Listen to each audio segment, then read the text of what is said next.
Clerk McDonald, the Trump campaign said in a statement announcing that it was petitioning for a recount, saying the Wisconsin Elections Commission directed Wisconsin municipal clerks to illegally alter incomplete absentee ballots contrary to Wisconsin law.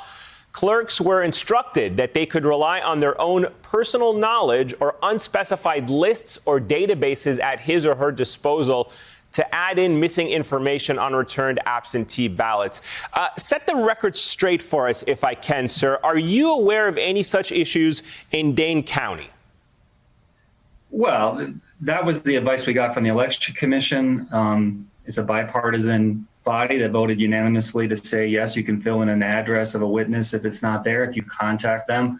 That's what every clerk's been doing across the entire state for several elections, including this one. So to point out Milwaukee or Dane as this being an issue, it doesn't even make sense. It was happening statewide.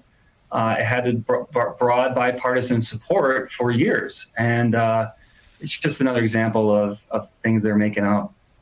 So to that point, let me ask you about your response to the Trump campaign's allegations. And were there any major issues that came to light during the election from what you saw in your county?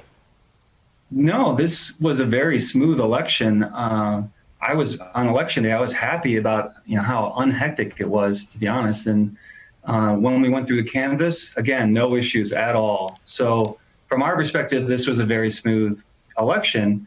And I'll just remind viewers that 4 years ago, there was a recount, and I told Democratic voters, look, Donald Trump's going to be victorious. 22,000 votes is too much to overcome.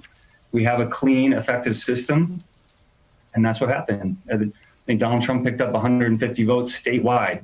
So the same thing's going to happen this time. Can I ask you really quickly how long you anticipate, Clerk McDonald, for your recount in your county to take place? I don't know. We're hopeful we'll be able to do it within a week. We're ramping up. We've been ramping up for days. It might be a little bit slower trying to maintain social distancing and protect those who are working on this recount. So, but we'll definitely be done in time for all of our deadlines. Let me ask you both about your personal experiences and that of your personnel and your staff. There's no doubt, as we've seen in other counties, there's been a tremendous amount of intensity and sometimes violence and threat directed or leveled against those involved in the election work. Clerk Christensen, let me begin with you. Have you or your staff experienced any of that since now you've become the focus of the Trump campaign's effort to reconstitute this election in their favor? Well, unfortunately, yes, we have received some threatening phone calls. And of course, any of those were referred to the district attorney's office. We've worked hard to work with everyone to make sure that people understand how the process works and to make this recount, which is unnecessary, and as Clerk McDonald said, won't change the results, but to make it as transparent as possible.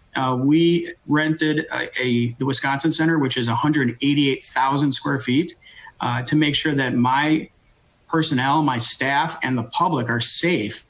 Forcing people to come into an enclosed area when Wisconsin's at, like the country, is at the height of a pandemic that's been poorly run by our president is just irresponsible. Yeah, and that's certainly a valid point as well. Same question to you, Clerk McDonald. Bring us up to speed on the situation you and your staff are facing. Are you feeling the same kind of animosity, threats, vitriol that we've seen other poll workers go through? So far, I haven't gotten any personal threats. And, I feel like I have a pretty good relationship with the local Republican Party.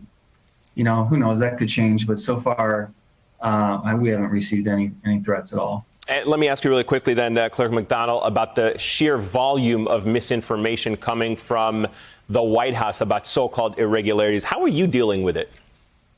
Oh, it's so frustrating. We were trained, and George and I trained for a year and a half or more for this kind of disinformation to come from the Kremlin.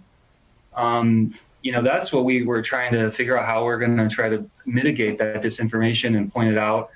A lot of these, but we never thought it would be coming from ourselves, from within the United States. And it's so frustrating. We work so hard to make sure everything is transparent, that you can observe every point of the process, that you can be in the polling place and observe people voting. You can be be at the canvas. You can be at the recount and watch it.